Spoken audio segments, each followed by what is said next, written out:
Peoples party کا Azad Kashmir election کے نتائج تسلیم کرنے سے انکار۔ پیپلز پارٹی اور مسلم لیگ نون میں گرما گرمی بڑھ گئی۔ وزیر اعلیٰ پنجاب مریم نواز نے ٹویٹ میں کہا کہ پیپلز پارٹی جو دھاندلی کی باریک واردات کی ماسٹر ہے، دھاندلی کا رونا رو رہی ہے۔ قیامت کتنے بجے ہے؟ جبکہ بلاول بھٹو نے مظفر آباد میں ورکرز کنونشن سے خطاب کرتے ہوئے کہا کہ پیپلز پارٹی کا مقابلہ اس جماعت سے ہے جو نسل در نسل دھاندلی کی پیداوار ہے۔ ان کا پہلا وزیر اعلیٰ پنجاب دھاندلی اور وزیر اعظم RO الیکشن کی وجہ سے بنا۔ سیاسی میدان میں شکست ملتی ہے تو قبول کرنے کو تیار ہوں، لیکن چوری شدہ رزلٹ تسلیم نہیں۔ وزیر اطلاعات پنجاب عاصمہ بخاری نے کہا کہ آزاد کشمیر کے انتخابی نتائج عوام کا فیصلہ ہے۔ لوگوں نے نون لیگ کی کارکردگی کا انتخاب کیا، جبکہ سندھ کے سینئر وزیر شرجیل میمن نے وزیر اعلیٰ پنجاب مریم نواز کے ٹویٹ پر جواب دیتے ہوئے کہا کہ یہ آپ نہیں، فارم 47 کا نشہ بول رہا ہے۔ قیامت 2024 میں آ گئی تھی۔ آزاد کشمیر کی سیکیورٹی صورتحال کا معاملہ سینٹ میں پہنچ گیا۔ جمعیت علماء اسلام فے کے سینیٹر کامران مرتضیٰ نے ضلع میرپور میں امن و امان کی صورتحال پر تحریک جمع کرا دی۔ تحریک میں مقامی ذرائع سے اموات کے دعوے پر بحث کا مطالبہ کیا گیا۔ دوسری جانب ترجمان آزاد کشمیر پولیس SSP خاور علی شوکت کے مطابق راولہ کوٹ میں فورسز پر حملے منظم سازش کا حصہ ہیں۔ مسلح حملہ آور راولہ کوٹ کی عمارتوں پر مورچہ بند ہیں، ان کے تانے بانے کہیں اور سے ملتے ہیں۔ متعدد شرپسند عناصر کو گرفتار کر لیا۔ شرپسندوں کے حملے میں ایک رینجر اہلکار شہید جبکہ 15 اہلکار زخمی ہوئے۔ سیکیورٹی فورسز کی خیبر پختونخوا اور بلوچستان میں فتنہ الخوارج اور فتنۃ الہندوستان کے خلاف جاری آپریشنز میں بڑی کامیابی۔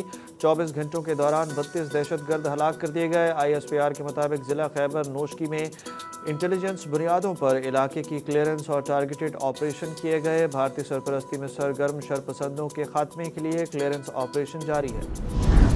ایران نے اب ہرمز کے مشترکہ علاقائی انتظام سے متعلق عمان کی تجویز مسترد کر دی۔ مشرق وسطی میں امریکی اڈوں پر ایرانی حملوں کے بعد تیل کی قیمتوں میں تیزی۔ امریکہ اور سعودی عرب کی عراق میں مشترکہ کارروائی۔ سینٹ کام کی سعودی افواج کے ساتھ مل کر ایران نواز گروہوں پر حملے کی تصدیق۔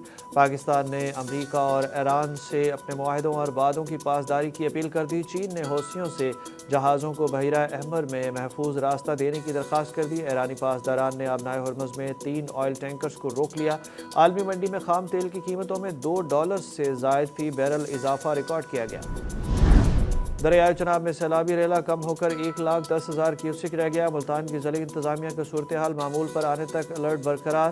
ڈپٹی کمشنر ڈاکٹر فیصل سلیم کے مطابق دریائی علاقوں کی چند بستیوں میں معمولی پانی داخل ہوا، کسی بڑے نقصان کی اطلاع نہیں ملی۔ سپریم کورٹ میں مقدمات مقرر کرنے کا اختیار AI کو منتقل کرنے کا اعلان۔ چیف جسٹس کے سیکریٹری مشتاق احمد کا کہنا ہے کہ اب مقدمات مقرر کرنے کا اختیار AI کو منتقل کرنے پر کام ہو رہا ہے۔ AI ہی پالیسی کے مطابق مقدمات مقرر کرے گی۔ رجسٹرار سپریم کورٹ سہیل لغاری کے ہمراہ پریس بریفنگ کے دوران سیکریٹری مشتاق احمد نے بتایا کہ AI سے مقدمات مقرر کرنے میں انسانی عمل دخل ختم ہو جائے گا۔